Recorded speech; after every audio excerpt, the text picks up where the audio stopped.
Morena FM.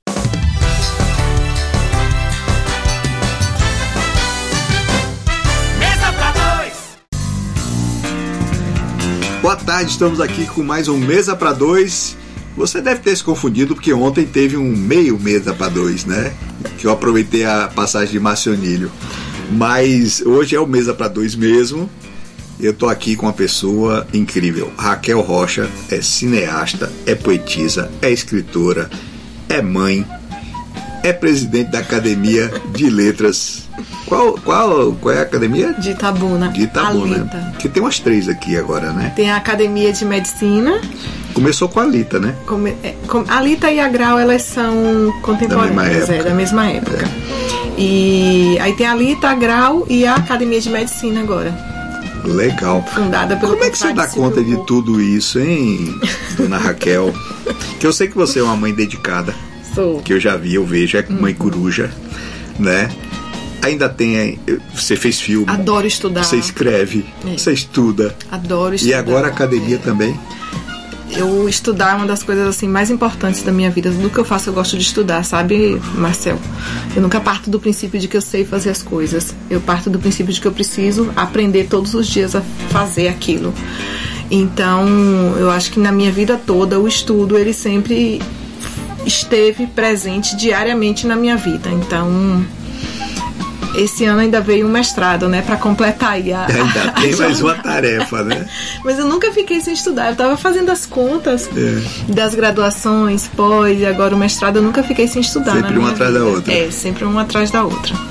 Mas a Alita, eu ingressei na Alita há 11 anos. A Alita é de 2011. Eu ingressei na Alita em 2013. Você já escrevia desde quando?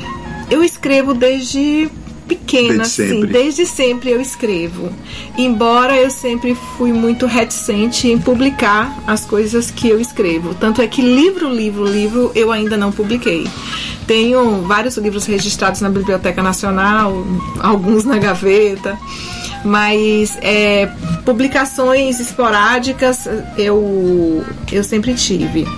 E com o curso de comunicação também, na UESC, a gente acaba também desenvolvendo muito sim, ela também apresenta um programa na TVI, viu? Eu acabei de lembrar agora. Eu vou lembrar outras coisas, serralheria, construção, eu vou lembrar de outras coisas, pedreira, tem outras coisas aí. Ai.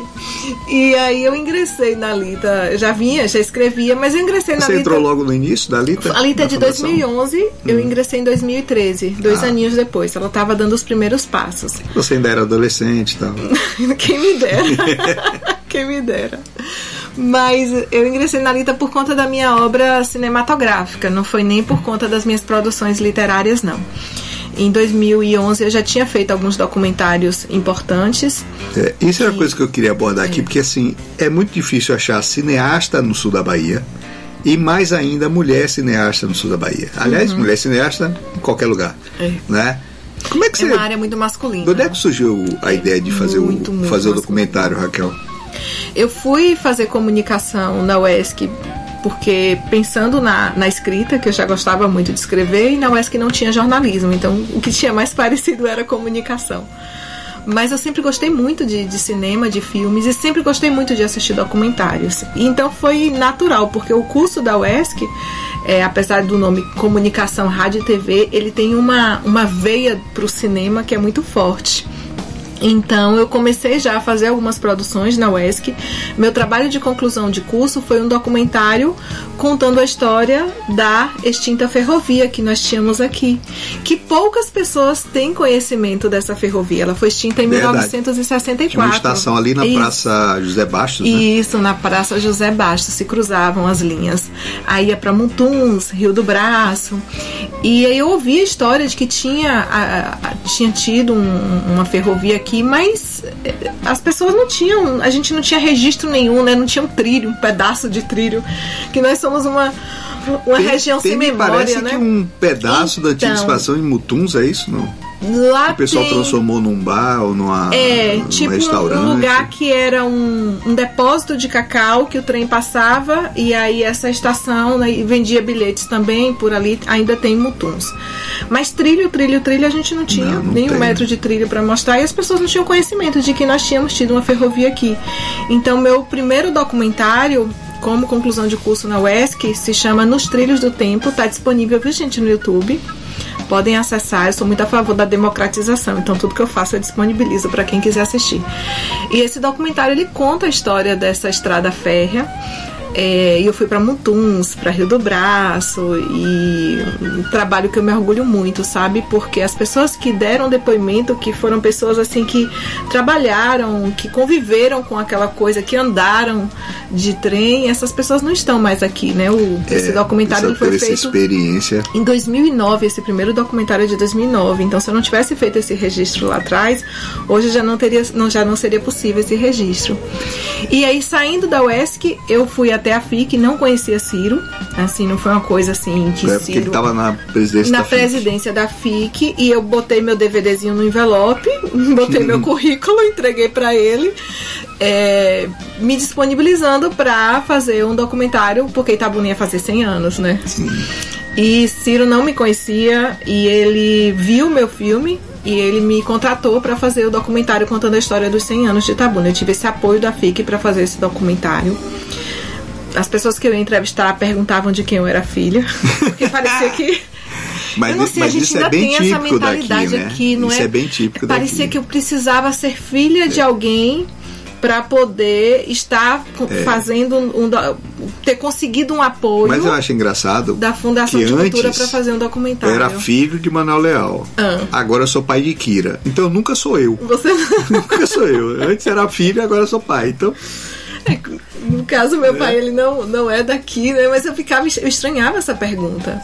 Mas aí eu aqui entendi que parece que para você conseguir um apoio de uma instituição para conseguir fazer alguma coisa, é como se você precisasse conhecer pessoas ou ter referências. Não é que isso vai influenciar dessa maneira, mas é que assim, se a pessoa conhecer o seu pai, ela fica mais aberta a colaborar.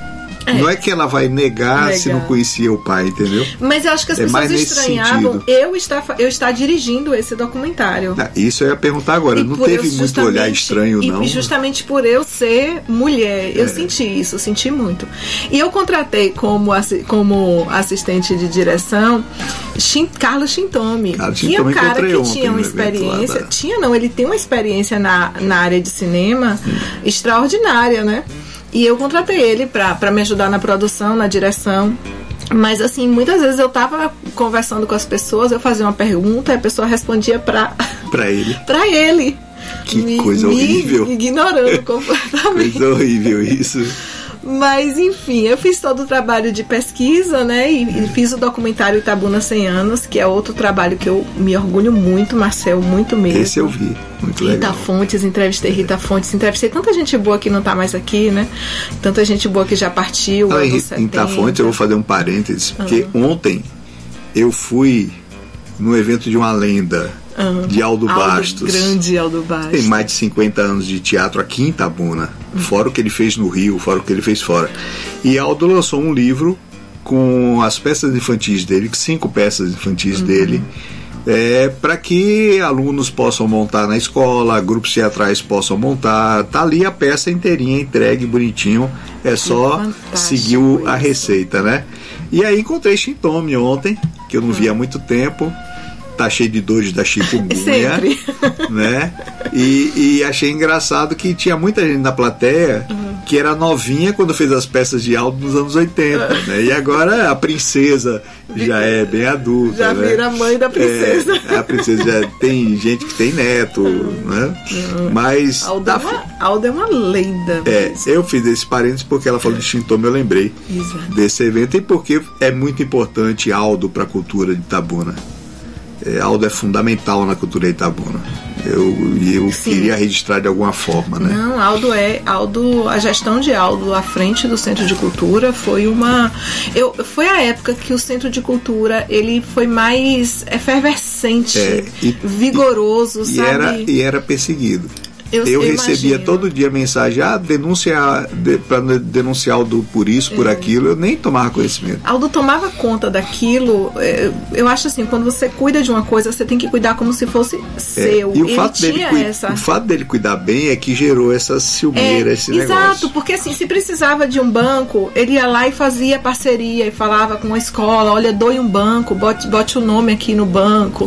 E o que precisava para o Centro de Cultura, porque você tem que depender de tudo de Salvador, ele resolvia, ele agilizava essas coisas. E você chegava lá, todas as salas estavam, todos os espaços estavam ocupados, e as pessoas ensaiando, e as pessoas frequentavam, porque a gente não pode aqui frequentar uma praça, né? E ler um livro na praça, nem olhar o celular na praça, você não tem um espaço em Itabuna. Mas dá pra sentar no banquinho. E as pessoas, elas frequentavam o Centro de Cultura como se fosse uma praça mesmo, só que um lugar seguro, né? Porque era um lugar fechado. Então, eu às vezes, eu ia para o Centro de Cultura de tarde, pelo prazer de estar lá, de encontrar outros artistas, de conversar com as pessoas, sabe? Os funcionários também do Centro de Cultura. De vez quando ia lá também, só para bater papo mesmo. Tinha aquela alameda que ele fez dos artistas, que ele fez a parede com as mãozinhas dos artistas, assim, tanta iniciativa bacana. Tem muita coisa. E é como você disse, não dá para depender de Salvador. Não. As gestões do Centro de Cultura que foram mais efervescentes foram justamente as que não ficaram esperando Salvador. Porque vocês precisam de um material de limpeza e a pessoa precisa do espaço, e você fala, olha, não te cobro pelo espaço, mas traga E olha, Itabuna é ótima para fazer esse tipo de parceria. Entendeu? Tá cheio de gente disposta a colaborar. É só você pedir, falar, estou precisando de uma cadeira para ali. Pessoal, eu lembro de uma vez na votação do Troféu de Pará, o stand de Ilhéus não tinha nada. Aí eu fui numa loja, ele me emprestou uma mesa e cadeiras.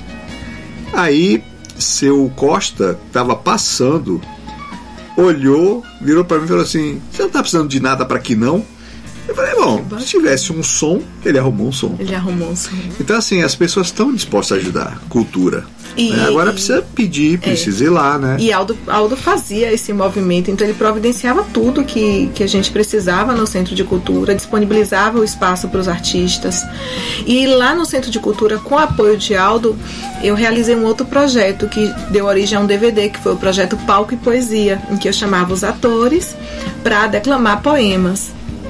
E assim, e também tá no YouTube, viu, gente? Palco e Poesia. Os poemas que Aldo declamou, assim, é de uma beleza, de uma profundidade. Se você olhar no YouTube, são poemas assim que tem 80 mil visualizações, porque Aldo, ele paralisa as pessoas, né, diante do talento dele. Eu sou fã de Aldo, eu sou suspeita. Tomara que volte o teatro, que volte poesia, né? Porque teatro, por exemplo, Itabuna tinha 100, 200 peças de teatro por ano. Só Aldo fazia 2 infantis e 2 adultos. E hoje, então tinha muita peça de teatro. Hoje não tem. Hoje não, né? Pouquíssimas. Artes plásticas, você tinha exposição o ano inteiro. Não tem. E tem uma coisa que a gente peca muito aqui. Eu falo a gente peca porque eu já dirigi uma peça de teatro e eu cometi esse mesmo pecado. A gente ensaia 6 meses montando uma peça, ensaiando. Depois a gente estreia a peça no final de semana. E aí, acabou. É só aquele dia, enfim. Eu dirigi uma peça chamada O Cinza com o professor Zumaeta. A gente ficou 6 meses ensaiando, um elenco maravilhoso. Jailton Alves, Zélia Posidônio. E aí, a gente 6 meses assim, sofrendo, ensaiando quase que diariamente. A gente estreou no final de semana. Foram 3 dias, sexta, sábado e domingo. E acabou. Então, Aldo comentou isso ontem. Foi? Dizendo que antigamente você tinha temporadas de peça. Então a peça ficava só fim de semana, mas ficava um mês, tinha todo público, fim de semana, né? Tinha público. Formação de plateia. Faltou formação de plateia. Perfeito. Né? As peças de Aldo, infantis, sempre ajudaram a formar público adulto. Mas o pessoal das peças adulto nunca se preocupou em formar plateia. Eu falo de boca cheia porque eu cansei de reclamar com esse pessoal. Mas não dá para se apresentar de graça. Precisa. Porque senão você não forma a plateia. Criarem o hábito. São Paulo tinha, não sei se ainda tinha um projeto do SESI que saiu uma Kombi distribuindo ingressos para peças ótimas, não é para qualquer peça, peças top. que custavam caro, mas o SESI botava lá no teatro deles com ingressos de graça e só vivia cheio.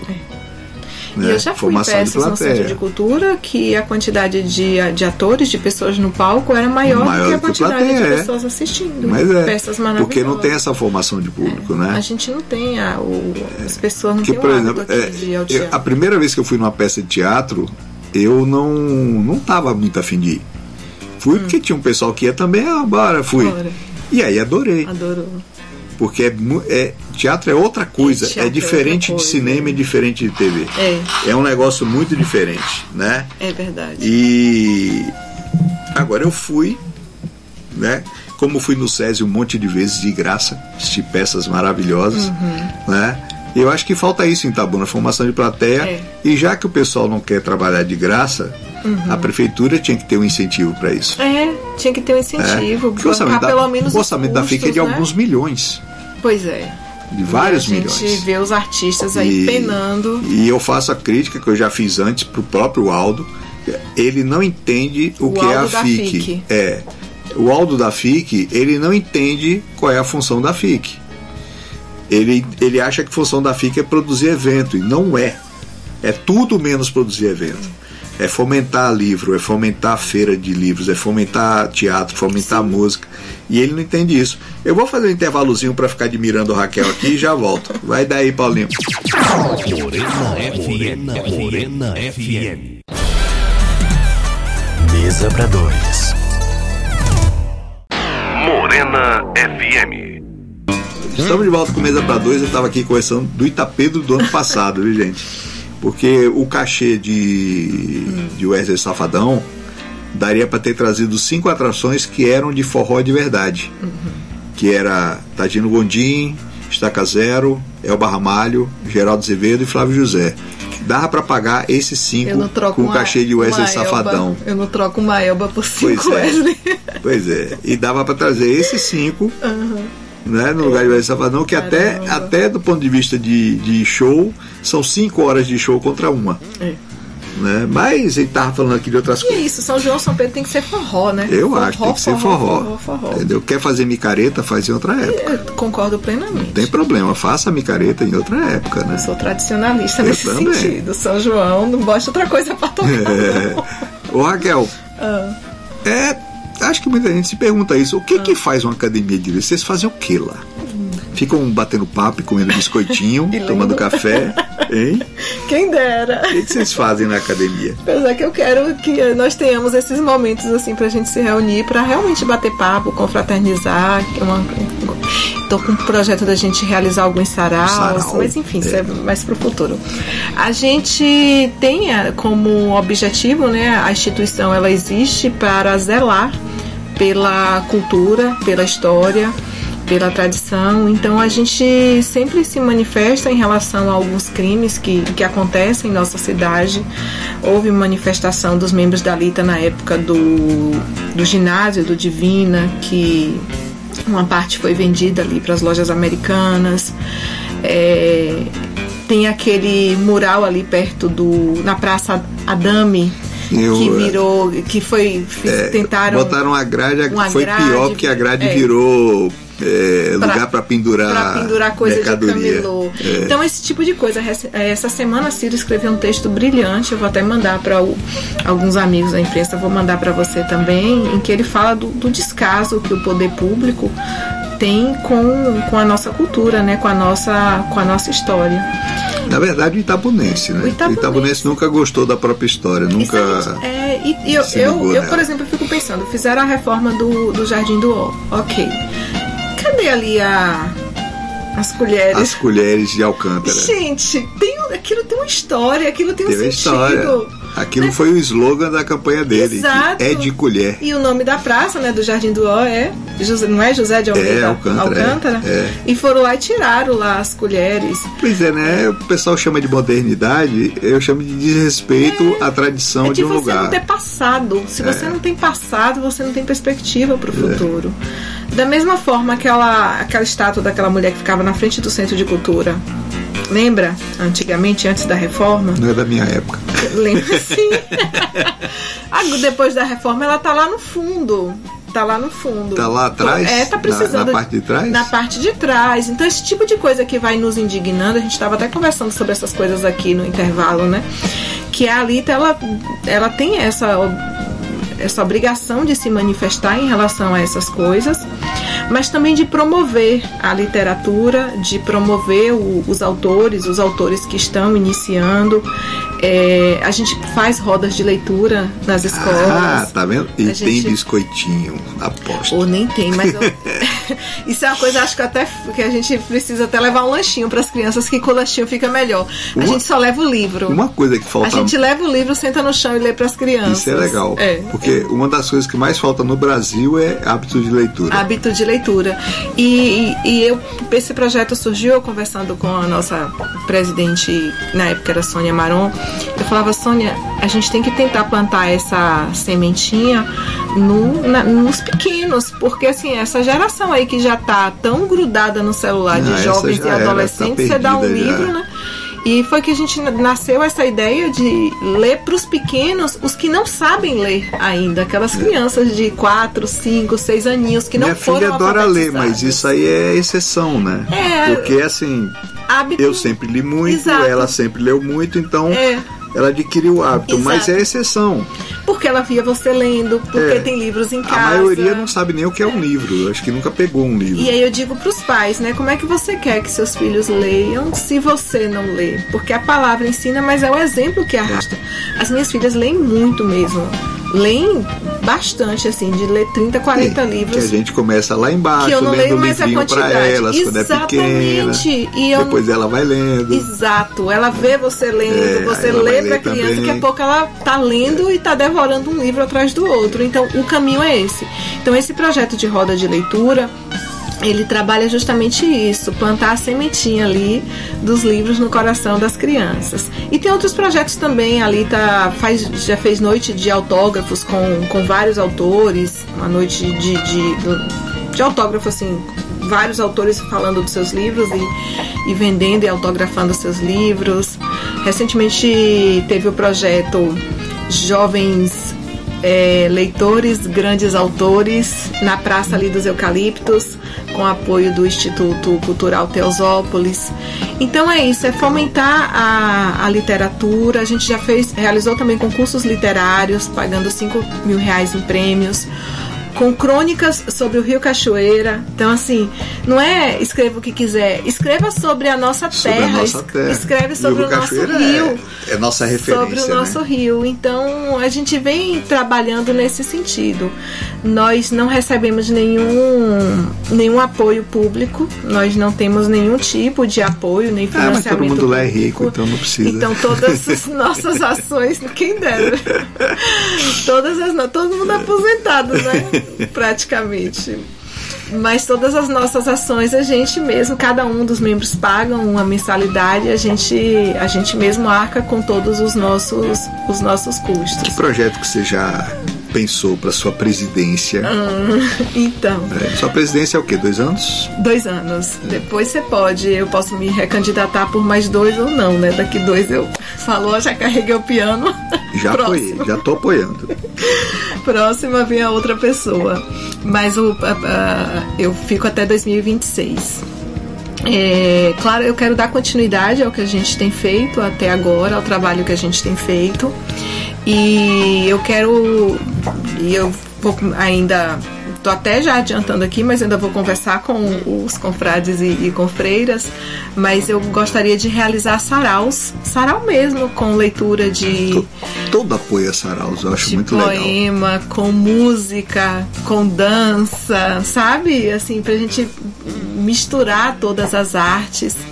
E tanto saraus feitos presencialmente, quanto também o virtual também hoje não dá mais pra a gente sair dele, né? O virtual ele permite que... Dá pra montar um esquema pra filmar enquanto tá fazendo ele ao vivo, né? Híbrido e depois também. Colocar alguns eventos online. Nossos, inclusive nós já fizemos, a gente teve esse ano abertura. Eu lembro de um projeto muito antes da internet, que a BBC fez, que ela transmitia ao vivo peças de teatro. Era uma peça de teatro passando na TV. Nossa! Ela teve esse projeto, manteve durante alguns anos. É tipo assim, dá pra fazer o sarau e transmitir ele ao vivo. Isso, esse ano nós transmitimos ao vivo a abertura do ano acadêmico. Teve a palestra do confrade Alessandro, que é reitor da UESC, que a gente fez a transmissão ao vivo. Então, alguns eventos a gente transmite ao vivo pelo YouTube, mas a gente vai fazer tanto ele totalmente virtual, quanto também totalmente presencial, talvez com essa transmissão. Pensou em algum evento, não? Além dos saraus? Além dos saraus. A gente já tem alguns eventos que a gente... lançamento de livro, mas assim, aí tem que ver quem vai lançar livro aí nos próximos tempos. Podia juntar as academias e fazer uma feira literária, já que a FIC não faz. É verdade, a gente precisa, né, de uma feira literária. Já que a FIC não faz, junta todo mundo e faz uma feira literária. Se a gente tivesse apoio em termos de estrutura, porque assim, eu acho que a gente, para arregaçar as mangas e trabalhar, a gente trabalha. O que a gente precisaria de apoio em termos mesmo de cultura, né, ou de estrutura. Centro de cultura. De local. Já tem som, já tem luz. Dos estandes, de tudo isso, né, de som, de tudo isso. Estande aí precisa. Agora o Centro de Cultura pode ser uma base, porque ele tem auditório, ele tem som, tem luz, e a estacionamento. A Felita, quando aconteceu lá, foi maravilhosa, né? O espaço lá é muito bom. E agora, lógico que precisa dessa estrutura de estandes, né? Mas é uma ideia, porque assim, se a FIC não faz, que é o papel dela, é esse, mas ela não faz, as academias podiam se juntar e fazer. Junto com as editoras. Dialogar com o presidente da Grau, né? Quem sabe de outras instituições também, pra gente juntar todo mundo, reunir forças. Mete a UESC no meio. E fazer uma feira literária. Chama a Alessandro, a UESC tem dinheiro. Não é, Alessandro? Não é, Alessandro? A UESC tem dinheiro, Alessandro. Vou mandar pra ele, quando virar podcast no site da Morena FM. O site da Morena vai ser podcast depois desse papo aqui. Esse papo, aí manda para Alessandro. Ele tem dinheiro lá. A UESC tem um orçamento de cidade. De cidade grande, não é cidade pequena, não. O orçamento da UESC é muito grande.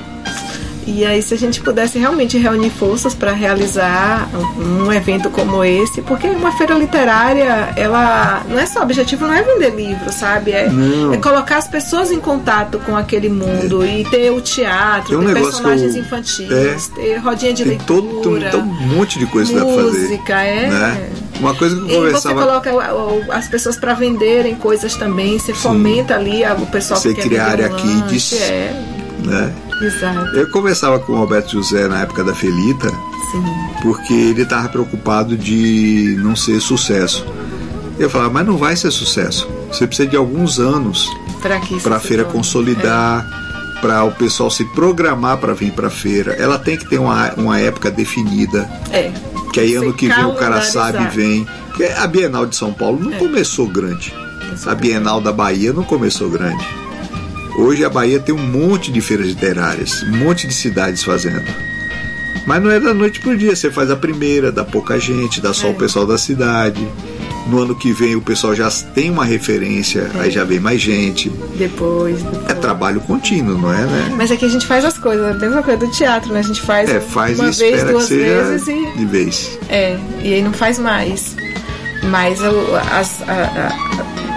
as feiras literárias, a que teve tanto no Centro de Cultura quanto lá na AFI, assim, pra mim deu certo, pra mim foi um sucesso, pra mim foram dias maravilhosos, sabe? Lá dentro, encontrando pessoas, falando sobre cultura. E tem uma coisa também que às vezes o pessoal fala assim, mas não dá pra trazer alguém grande de fora. Pergunte. Você tem 50% de chance dele falar sim. Exato. Pergunte. Eu já trouxe palestrante aqui do Rio Grande do Sul, de São Paulo, simplesmente perguntando e falando, não tenho dinheiro, você topa vir? E o cara veio. Eu trouxe Dado Schneider a primeira vez assim. Depois ele veio mais umas 3 vezes assim. Entendeu? Mas pagava a passagem, né? Não, pagava passagem e hospedagem. Mas assim, o cachê do cara era alto. Mas eu falei pra ele, olha, não tenho dinheiro pra você. Posso te pagar uma acarajé. Que a conversa é sempre assim, sabe? Olha, te pago uma acarajé e um caldo de cana. E vinha. Aí Dado morreu de dar risada e veio. Que bacana. Né? Que também é um cara que tem... o Dado é um cara generoso. Em espalhar conhecimento, entendeu? Ele veio também por isso. Mas não custa nada perguntar, né? É verdade. Eu vou fazer um intervalozinho aqui, vou beber mais um cafezinho. Vai daí, Paulinho. Morena FM. Mesa para dois. Opinião com atitude. Morena FM. Estamos de volta com Mesa para Dois. A gente estava aqui comentando da necessidade de fazer eventos culturais em Itabuna, para retomar o que Itabuna era antes dos anos 2000. No século passado, parece coisa velha falar isso, né? No século passado, Itabuna tinha uma efervescência cultural absurda. Você tinha evento todo dia, você tinha opções culturais todo dia, e não era só no fim de semana, era todo dia mesmo, né? Você tinha até os barzinhos, você tinha muito mais barzinhos com música ao vivo. Era um negócio vivo, né? Chegamos a ter 6 cinemas, né? Sim. Cinemas de rua, 6 cinemas ao mesmo tempo aqui. Eu peguei uma época, quando era moleque, Itabuna tinha 6 cinemas. Aí. Tinha o Oasis, o Itabuna, o Plaza, e depois a gente Catalunha. ficou 20 anos sem cinema. Depois ficamos 20 anos sem cinema. Aí veio o Starplex do shopping. Fechou, depois do Starplex fechou. Ficamos mais 10 anos. sem cinema. E Manuel Neto, viu, Neto? Todo ano eu perguntava, ele falava, não, esse ano sai. Levou 10 anos para sair. Mas hoje a gente tem cinema de novo, né? A gente precisa retomar o teatro, a gente precisa retomar a literatura. O sul da Bahia tem Jorge Amado, tem Adonias Filho, tem Ciro de Matos. É verdade. Né? Então, assim, nós temos um monte de escritores novos, bons. Nós temos um monte de gente de teatro. Temos excelentes atores. Né? Nós música, temos excelentes músicos. Não, músico eu nem. Músico eu acho covardia comentar. Música é covardia. A gente tem mais músico talentoso por metro quadrado que qualquer lugar do planeta. Qualquer um. Pode escolher, nós temos mais. E muitas vezes eles estão perdendo a noite ali num barzinho para ganhar um valor miserável, e o dono do restaurante ou do bar ainda cobrar pela água mineral que isso quando não ele. Troca por tira-gosto de cerveja. Né? Infelizmente. E assim, nós temos artistas, nós temos músicos que poderiam se apresentar em qualquer lugar do mundo. Qualquer lugar do mundo. Perfeito, Marcelo. Entendeu? No mesmo nível de Santana, de, sei lá, de qualquer um. Mas a vida não levou o cara para esse caminho, né? Mas o cara pode encher a boca e dizer com orgulho que nós temos artistas de nível internacional, né? Eu vou citar só 2 para não ser cruel: Emerson Moza e Fabiano Carillo, só para ficar em 2, um de Itabuna e um de Ilhéus. Semana passada eu vi Emerson Moza no Morena à la carte. Pois é. A gente toca. Emerson é um grande músico, grande músico. Eu estava conversando ontem com o Marcionilho que um dos problemas aqui é que as rádios não tocam o artista daqui, porque ele é daqui. A Morena toca. A Morena sempre tocou. Mas as rádios em geral não tocam porque o artista é daqui, é preconceito. E tem um detalhe, não é uma coisa de Itabuna.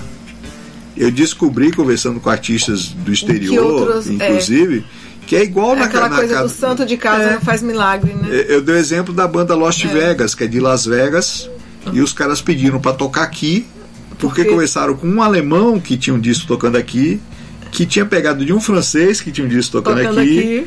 E esses caras falaram, na nossa cidade, em Las Vegas, nenhuma rádio toca a gente. Toca a gente. Aí eu falei, mande o material, e o material era excelente. Mas a Morena então não é um problema local, né? A Morena toca o artista local. É que nossa filosofia, semana passada também nossa eu vi filosofia tocando Marcelo Gane, estava tocando Marcelo Gane da Morena.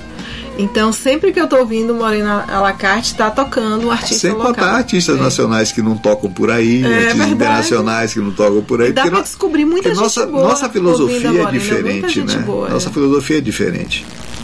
Então a gente toca, por exemplo, Nenhum de Nós até hoje, as rádios não tocam mais. A gente toca. Benito de Paula. Esqueceram do cara. Mas a gente toca. Porque é música boa. Música boa é música boa. Música boa é música entendeu? Boa. E às vezes eu ouço uma música que eu gosto tanto, eu fico esperando o final. Eu ouço sempre no carro, né? Pra ver o nome do artista. Às vezes eu gravo um pedacinho da música pra pesquisar quem é esse artista, porque eu descubro muita coisa boa através da Morena. Porque por sua vez, a gente descobre muita gente boa que não está no mercado. E coloca na morena. Né? Tem um cara do Rio, deixa eu ver se eu lembro o nome dele. Esqueci agora. Ele faz um trabalho meio pop, meio funk, não funk carioca, funk do funk mesmo, americano. Sim. Ele faz um trabalho fantástico. André Aiel. Sim. E ele não é conhecido no Brasil. Verdade. Mas aqui ele toca. Ele toca bastante. Então, assim, a gente pesquisa muito música, né? A gente vai descobrindo esses caras e vai tocando. Mas no conjunto das rádios, o pessoal fica muito em cima do que já é sucesso ou do que tem jabá pagando para tocar. E aí limita, né? E aí você bota às vezes na rádio e outra coisa, parece essas músicas que estão tocando agora, parece que são todas a mesma música, sabe? E são. E às vezes eu vou trocando de rádio e as músicas com as mesmas batidas, com as letras assim, sempre dizendo bateria ali as mesmas coisas. Bateria eletrônica, mesma batidinha, uma letra idiota em cima. Então assim, ou você vai pra lista que você tem no Spotify, né? Ou você vai pra Morena FM. A gente aqui tenta equilibrar. Tem coisas que a gente é obrigado a tocar porque o público gosta de ouvir. Mas a gente vai equilibrando, né? Mas tem os horários que a gente sabe que só vai ver coisa boa, não? Tem os horários que só vai ver coisa boa, porque a gente sempre teve a filosofia de que uma rádio tem a obrigação também de espalhar boa música, ensinar a boa música, ensinar a boa música, né? De mostrar musical, a música boa. Mostrar a música boa. Para que a pessoa saiba que não tem só aquilo. Não é só uma coisa, eu vou tocar o que a maioria gosta. Não, deixa eu tocar uma coisa que eles podem gostar. A gente tem um programa de música clássica, que antes tocava na programação normal, hoje ele toca no online, às 19 horas de quinta-feira. Qual é o do domingo? Domingo tem o Ledas do Rock, 5 da tarde, e tem o Inconstant às 19, que também a gente procura fazer especiais com artistas que são especiais, né? Que não são qualquer coisa. A última semana foi Zé Ramalho. E aí você pensa assim, não, mas eu já tenho aqui as músicas de Zé Ramalho, mas assim, permita. Eu vou tocar alguma que você não conhece. É isso. Eu sempre vou tocar uma que você não conhece. A seleção de Marcelo Leal é que é o grande diferencial. Eu sempre vou tocar aquela música que não girou pelas rádios, porque não era a música de trabalho. Perfeito. Mas é uma música fantástica. Entendeu? Que era uma coisa sempre tem. Antes, quando a gente comprava o disco do artista, né, a gente ouvia todas as músicas, o lado A e o lado B. Agora não, as pessoas só ouvem Paulinho os acho que já estava aqui, deve lembrar de Adriana Calcanhoto, o primeiro disco dela. Lembra, Paulinho? Paulinho, acorda. O primeiro disco de Adriana Calcanhoto era todo bom, mas foi um disco independente, só fez 1000. Só? Eu descobri um desses em São Paulo e trouxe. E a gente ficou tocando o disco todo. E ninguém nem sabia quem era. Foi saber um ano depois, quando entrou uma música na novela, que não era desse disco. Mas esse disco todo, o público daqui conhece. Que foi Renascer? Entendeu? Ela tinha uma música, né, em Renascer. Acho que foi Renascer. Eu acho que uma das... Foi Renascer. Aí já foi do segundo disco dela. Mas o primeiro, no sul da Bahia, o pessoal sente tocar, o pessoal lembra na hora. Então, assim... Você conhece Zé Ramalho, ótimo. Você é fã, você tem tudo do cara. Tem? Eu vou tocar uma que você não tem. Não tem. Entendeu? A gente procura fazer muito isso, né? Ô Raquel, fora da academia, quais são os seus planos para esse ano? Vai começar outra profissão, outra coisa? Então, eu estou nessa empreitada do mestrado, é um mestrado em Ciências da Saúde. A profissão do pão é a psicologia. Vai montar uma padaria também. Porque... eu sou apaixonada pela comunicação, pelo audiovisual, mas assim, é complicado a gente viver, né, somente de documentário. Eu fazia, quando eu buscava muito apoio, eu fazia um documentário por ano, Marcel, e muitas vezes eu tinha que, para terminar o filme, completar de tão pouco que era o apoio. Mesmo assim, meus documentários... Hoje tá mais fácil, não, para fazer audiovisual? Não tá. Tem verba? Pode estar fácil. Tem essa lei agora, né? Lei Paulo Gustavo? Tem a lei. Agora, esses editais, Marcel, eu tentei muitos esses editais. Eu achei esquisito esses editais. Eu tive uma fase que eu vivia procurando edital, lendo edital e escrevendo projeto e submetendo aos editais. E todos habilitados, assim. Habilitados quer dizer que tudo estava em conformidade. Mas nunca fui contemplada em um edital. E então, tem umas coisas estranhas também nesses editais. Eu não sei dizer, né, como é que funciona. O apoio que eu consegui para fazer meus documentários foi esse apoio na época que Ciro era gestor da FIC, mas Ciro tinha um orçamento muito limitado na FIC. Já pensou Ciro com 8 milhões? Nossa, se ele já fez tudo o que ele fez, pois né? Com esse orçamento limitado. E assim, ele não tinha tanto apoio, assim, Ciro passou muita dificuldade. Mesmo assim, ele fez muita coisa. Fez um outro documentário no campo da desportiva, falando sobre futebol itabunense.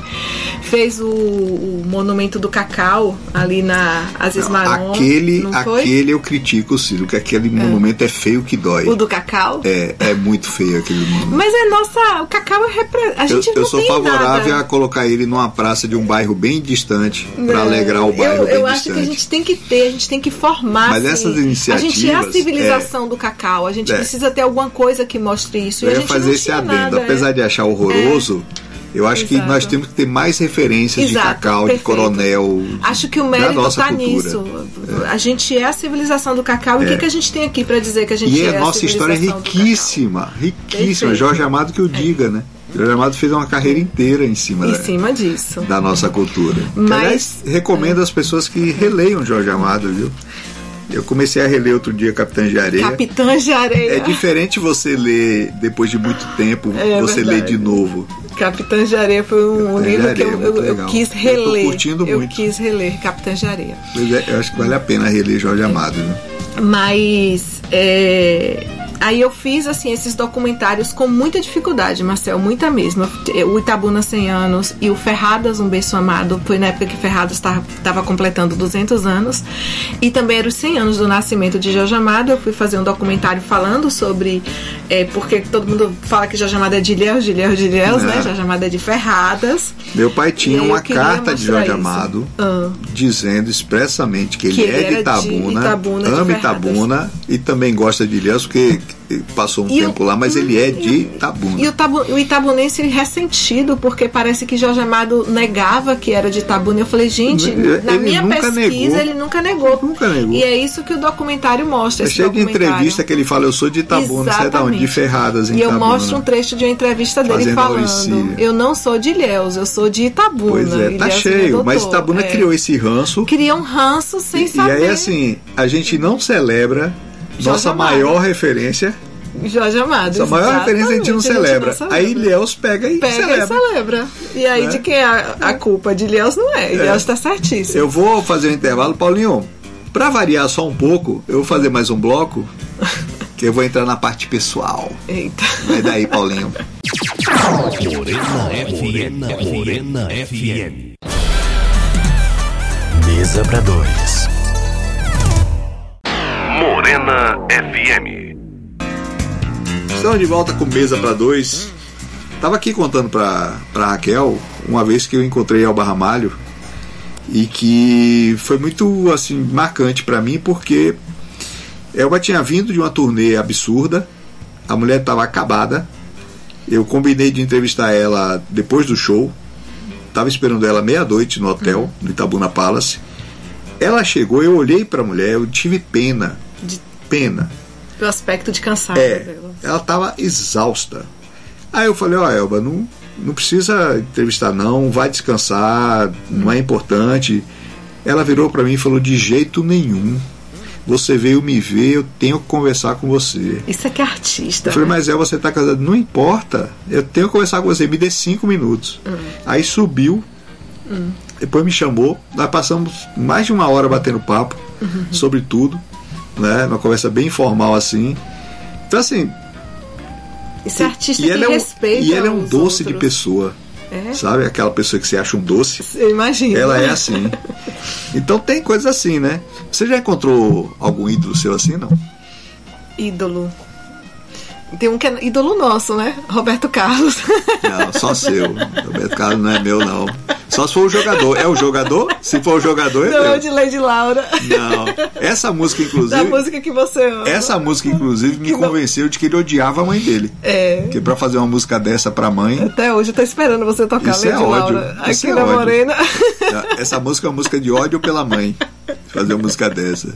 Então, o Roberto Carlos nunca tocou na Morena. Ele só toca na voz de outras pessoas. Eu sei que você tem essa reticência aí com o Roberto Carlos. Quem Caetano sabe? mesmo transforma qualquer coisa em ouro. No meu aniversário, Né? se eu pedir, quem sabe. Mas você encontrou com ele? Não, assim, que os artistas que eu gosto, que eu conheço, né? E que encontrou? Que eu já vi no show. Que eu tive a oportunidade de conversar. Eu gosto muito de Lobão e eu já tive a oportunidade de entrevistar Lobão e conversar com o Lobão. Um cara interessante. E Lobão, assim, um cara super inteligente e muito gente boa, sabe? Ele também estava chegando de viagem cansado. Ele ia chegar no hotel meio-dia, almoçar, eu ia entrevistar ele 1h30, 2h da tarde. E aí o voo dele atrasou, ele chegou nesse hotel, já eram umas 4 horas, ele não tinha almoçado. Aí ele falou, não, a gente vai fazer nossa entrevista primeiro, porque você tá esperando, e depois eu vou almoçar. E aí eu fiz uma entrevista de 1 hora com ele, porque eu tinha um monte de coisa pra perguntar. E ele com fome. E ele com fome. Ele pensando no frango, na carninha. E o cheiro da comida. E aí ele foi almoçar lá para 5 horas da tarde, porque ele quis me dar a entrevista primeiro. Achei muito bacana, assim. Foi uma entrevista maravilhosa, porque ele é muito inteligente, ele é muito gente boa, uma pessoa muito simples. E eu acho que dos artistas assim que eu gosto, que eu tive a oportunidade de conversar mesmo, de entrevistar, foi Lobão. Eu já também conversei com Zé Cabaleiro, mas foi depois de um show, então não foi assim, foi aquela coisa ali no rápida, camarim, né? coisa rápida. Chico César também, foi bem simpático, Chico César. E eu entrevistei Fernando Gabeira também. Tive a oportunidade de entrevistar Gabeira. Fui no hotel que ele estava lá em Ilhéus. Ele também foi super atencioso. Eu passei um dia com o Gabeira porque ele veio fazer aquele documentário que ele faz pro... como é o nome daquele que ele faz pro Globo News? Acho que o nome é Fernando Gabeira mesmo, o nome do programa não sei, dele. Acho que é só Fernando Gabeira mesmo. Exato. Né? E aí ele veio falar sobre a vassoura de bruxa, entrevistar algumas pessoas para saber como é que a vassoura de bruxa tinha chegado aqui na região. E aí eu passei o dia com ele no carro, filmando, conversando com ele, trocando ideia. A gente falou sobre yoga, um monte de coisa. Fellini, ele gosta muito de cinema. Um cara muito inteligente também. E depois eu fiz uma entrevista com Fernando Gabeira. Acho que só. Mas assim, gostaria muito de conhecer Elba Ramalho, porque eu sou fã de Elba Ramalho. É um doce de pessoa. E ela me parece ser uma pessoa maravilhosa. Ela me parece ser muito Tem pessoas que são assim. Geraldo Azevedo é um cara também assim, super gente boa, sabe? Diz que é o Seu Valença que é assim, que é um cara... Seu Valença eu não conheci. Passei pela frente da porta dele lá em Olinda. Eu passei também na porta da casa dele, fiquei lá um tempinho pra ver se ele saía. Fiquei lá na porta da casa dele em Caetano Olinda. é super simples. Eu conversei com o Caetano e eu tinha uma imagem errada de Caetano. Eu achava ele arrogante, achava ele boçal. Porque eu só tinha visto ele em palco, em filme, em TV, né? Mas eu conversei com ele e é o cara mais simples do mundo, modesto pra caramba, humilde pra caramba. Não imaginava, mas tinha essa ideia também. Pois é, mas não é. Ele é super estrela, simples, sabe? Nada, é super simples. De que ele era estrela. Super gente boa, cara, sabe? Netinho, a primeira vez que chegou aqui, encantou todo mundo. É aquele tipo doce de pessoa também. É mesmo? Ivete não, Ivete chegou aqui igual um furacão, né? Ivete já chegou aqui tomando conta da rádio, né?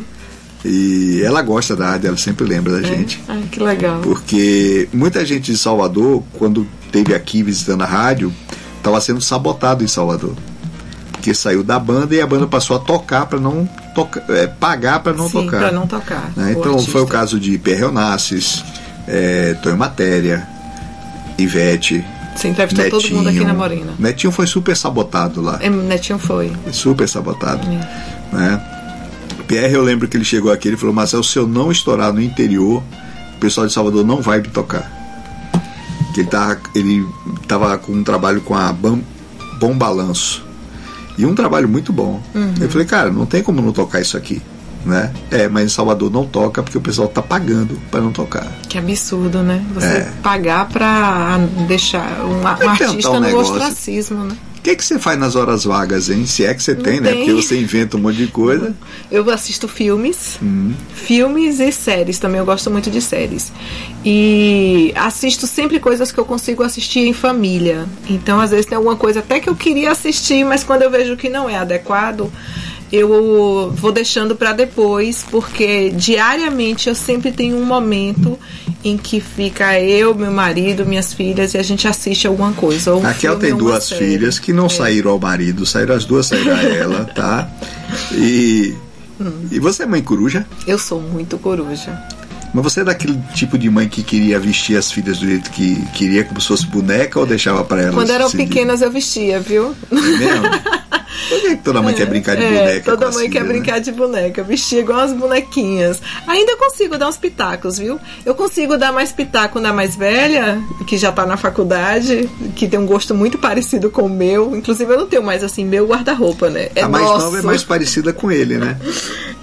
Eu acho os traços dela mais parecidos com ele. Não sei, algumas pessoas dizem que parece comigo, mas a mais nova, que tem 14 anos, ela já tem assim, ela gosta de escolher o que ela vai usar. Agora a de 21 anos não, a gente tem um gosto muito parecido. Então quando a gente entra numa loja, a gente vai na mesma roupa as duas. Você né? adestrou melhor a mais velha. A gente compra e fala, nossa, tá. Mas mãe que tem filha não tem nada mais dela. E fora assistir filme, você vai passeia. Eu gosto de fazer uma caminhada na praia também, então eu gosto muito de praia. Não gosto de sol. Não, eu não gosto de sol. O horário que eu caminho na praia é o horário que já está escurecendo, 5h30, 6 horas. Eu gosto mais de praia no fim da tarde. Final da tarde. Eu acho mais bonito, né? Por nada, é porque eu acho mais bonito a praia. Eu não vou no sol quente, não. Ninguém me encontra na praia 10 horas da manhã, nem 3 horas da tarde. Você só não pode chamar Raquel. Eu gosto de jardinagem. Pra brincar de bandeira, porque ela é malvada. Gente. Ela me derrubou mais um cara. Eu adoro jardinagem. Né? Tem que marcar outro dia daquele pra gente brincar de bandeirinha. Eu vou explicar pro povo. A gente teve uma ideia um dia de fazer brincadeira de criança, mas tudo adulto. Foi, brincar de bandeirinha. Eu lembro que alguém falou assim: mas nessa idade, qual é o problema dessa idade? Tem alguma lei que impede, né? A ideia foi sua. Tem alguma lei que impede? Não, então bora pra lá. Aí foi, eu, Raquel, tava sem Costa, quem mais? Aquela radialista daqui, aquela lourinha, como é o nome dela? Que era casada com o Charles. Cida. Cida tava. A Lobene. A Lobene tava. Tá vendo? Tinha uma menina. A Lobene. Como era o nome da outra menina, meu Deus? Acho que ela não é daqui de Itabuna. Eu sei, gente, que foi assim, uma diversão. Eu sou competitiva. Não, Raquel não é competitiva. Raquel é cruel. Raquel saiu derrubando todo mundo, passou rasteira num monte de gente. Mas foi divertido. Você é encucada com idade, não? Não, eu vou até falar, eu tenho 44 anos. Eu tô bem tranquila, assim, por ter 44 Pra quem não tá vendo, tem cara de 20, tá? Essa questão... Então é fácil falar, né? Quando tem cara de 20 é fácil falar a idade.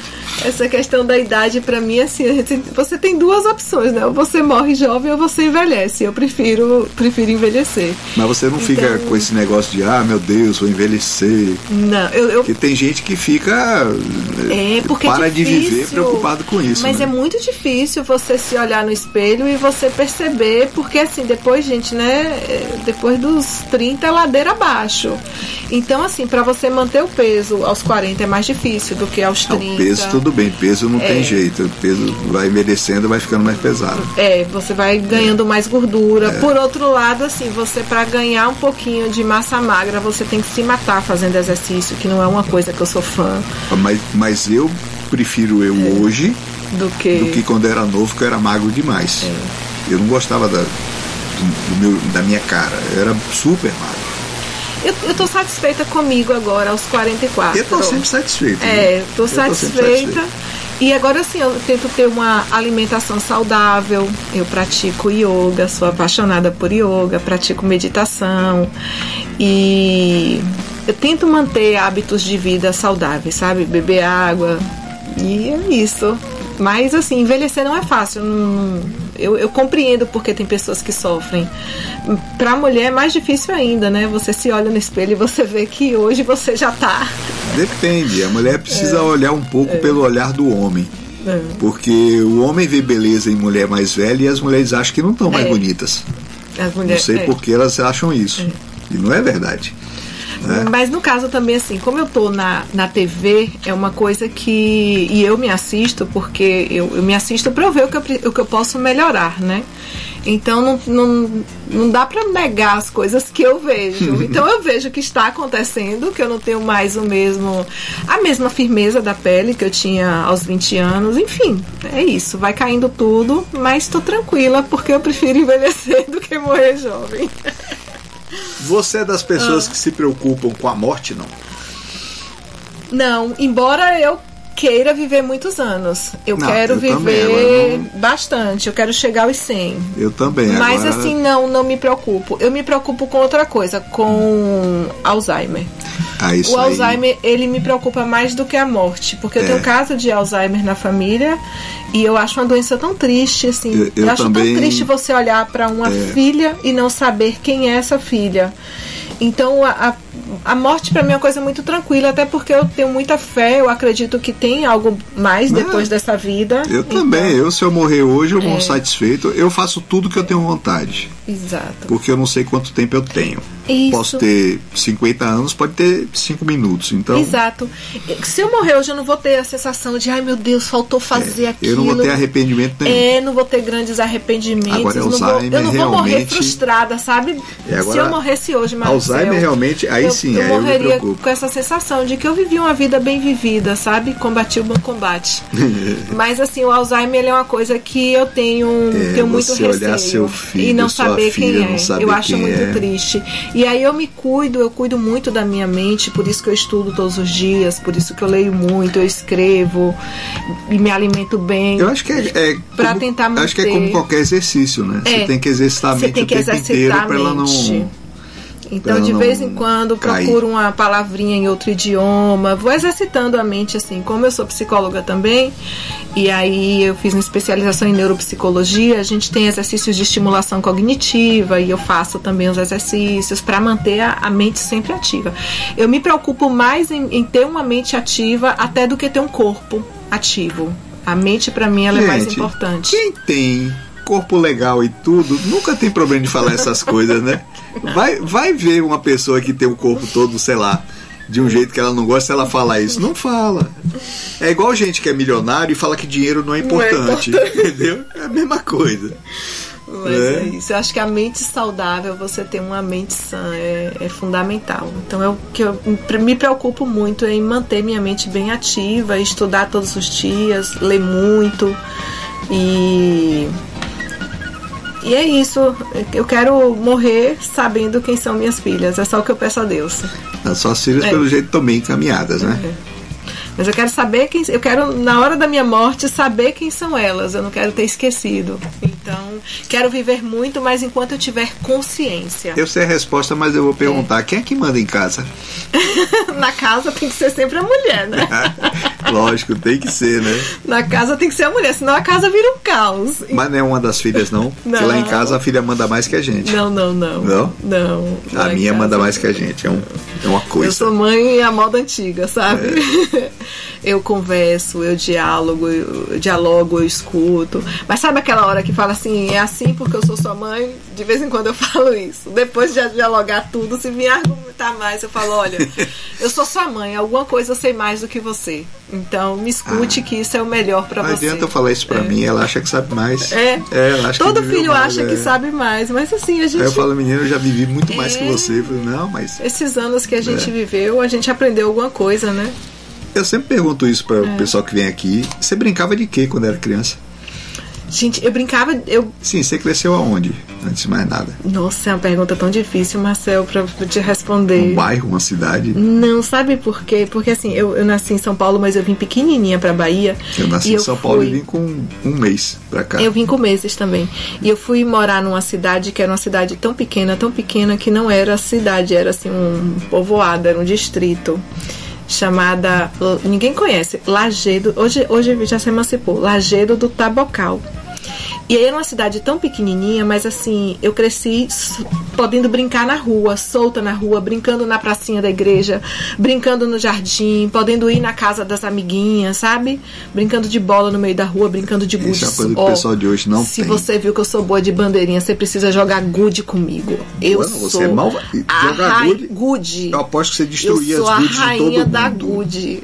Eu aposto que você tinha uma de metal e acabava com as outras. Nossa, viu? eu sou excelente em gude. E aí eu sou bom de gude. Pronto. Então já tá acertado. Desafio aqui. O próximo desafio vai ser gude. Eu morava nesse lugar bem pequenininho, assim. Tive uma infância maravilhosa. Só que aí chegou na idade que meu pai tinha 3 filhas. A gente precisava estudar. Meu pai, ele se mudou para uma cidade para que nós pudéssemos estudar em uma escola boa. Ele estudou, ele se mudou para essa cidade porque essa cidade tinha uma boa escola, que é o Colégio Taylor Egídio, que fica em Jaguaquara, um colégio muito antigo, um dos colégios mais antigos da Bahia. Em 1999 ele fez 100 anos, eu estava lá em 1999, século passado. E aí eu fui estudar a 5ª série nesse colégio e fiquei em Jaguaquara até terminar o 3º ano, quando eu vim pra cá. Mas então assim, minha primeira infância foi em Lajedo do Tabocal e depois, desde a 5ª série, dos 11 anos de idade, foi em Jaguaquara por conta dessa escola. É mais uma que teve o privilégio de brincar de um jeito que o pessoal de hoje não teve. A gente morre de pena desse pessoal de hoje, né? Jogar pedra nos quintais dos outros. Raquelzinha, nosso tempo acabou. Mas eu quero agradecer demais você tirar um tempo de todas essas suas profissões para vir aqui bater esse papo. Espero que o pessoal tenha gostado, tanto aqui como na internet, né? Eu acho que foi um papo muito bacana. Espero que o pessoal tenha gostado e obrigado. Eu adorei mesmo. Deixa eu convidar as pessoas a conhecerem o site da Academia de Letras de Itabuna. Só pesquisar lá nos sites de busca, né? www.academiadeletrasdeitabuna.com.br. A gente também tem o Instagram, alita.itabuna, e aí a gente vai divulgar todas as ações culturais. Recentemente a gente lançou o nosso 5º número da revista Guriatã. A gente tem uma revista que tem uma qualidade assim muito boa. Então vocês acompanham a gente, fica por dentro de tudo, e inclusive dos nossos saraus, né? Legal. Você está convidado também, viu, Marcel? Essa foi Raquel Rocha, que tem um rol imenso de profissões e finalmente é presidente da Alita, tá? Semana que vem, eu ainda não tenho a confirmação de quem vem, mas você sabe, eu só trago gente que dá um papo legal e interessante. Vai daí, Paulinho. O programa Mesa para Dois é apresentado ao vivo toda quarta-feira às 15 horas pela Morena FM. Também na internet por www.morenafm.com. Te vejo por lá.